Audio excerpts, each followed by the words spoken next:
part of them, I'm not talking about all of them, who think کہ یہ جو status کو ہے this must be maintained.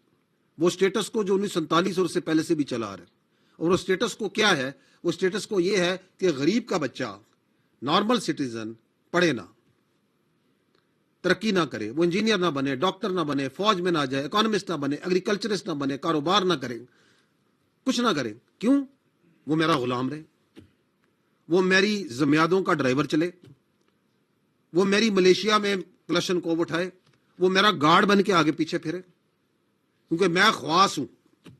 I only have rights, I don't have any obligations.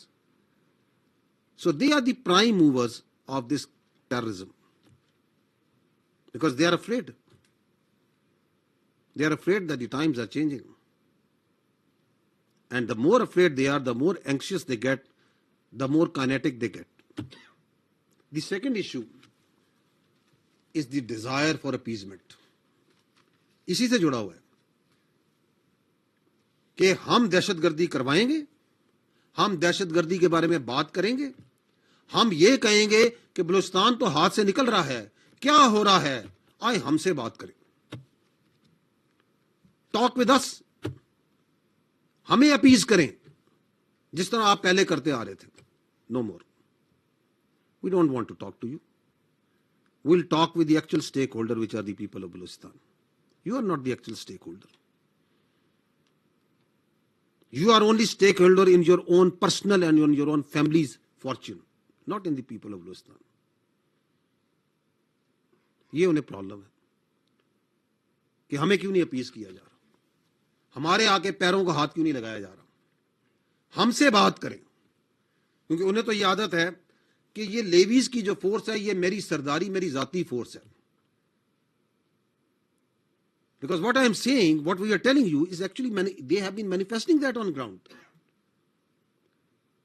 کہ اس میں میرا حصہ ہے، 1000 بندہ میرا، 500 بندہ میرا، 400 بندہ میرا، آدھے بندوں کی تنخواہ میرے پاس، باقی جو 200 400 500 ہے وہ میری اور میرے خاندان کی حفاظت کے لیے گارڈ ڈیوٹی کرے گا.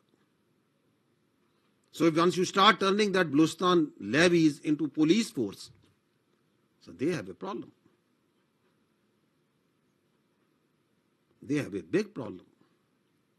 ان کو تو عادت ہے کہ یہ کاروبار کے نام پہ، سو کال ٹریڈ کے نام پہ ہم نے اسمگلنگ کرنی ہے، ہم نے نارکو لانی ہے، ہم نے ڈیزل لانا ہے، ہم نے اس کو 6 گنا 7 گنا قیمت پہ بیچنا ہے.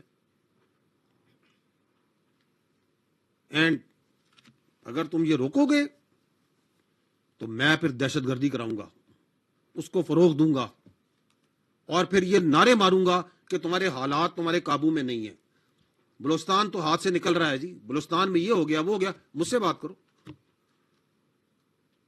کھولو میرے permit,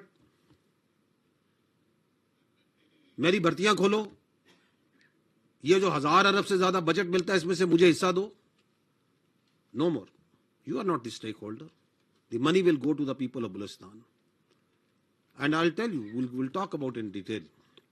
The third issue is the external power play. Now there the elitists and the Sardaris have a common agenda. Who are these external powers? You know better. What is their interest? Very clear interest. They know کہ بلوچستان کی ایک geographical location ہے. They know that Balochistan is blessed with not only a very vibrant, very progressive human resource, but also with natural resources. اس کی ایک بلو economy ہے، اس کی ایک agriculture ہے، اس کے پاس اللہ تعالیٰ نے دنیا کی ہر نعمت دی ہے. They know the potential of Balochistan. They know that the Balochistan, if rises, the whole of the Pakistan rises, the region rises. So they have a problem. So they get physically involved through these terrorists, those Fitna Hindustan and Fitna al-Khawarij, and they find ready partners in this elitists and Sardaris, who are also afraid of the changing times. ان کو تو وہی سرداری نظام چاہیے، ان کو وہی غلام چاہیے، انہیں وہی ملازم چاہیے، انہیں وہی اپنی ذاتی جیلیں بھی چاہیے، انہیں اسی طرح کا استحصال چاہیے جو انہوں نے اپنے باپ دادا کے زمانے میں دیکھا تھا. The next is these contiguous support bases, especially the Afghanistan.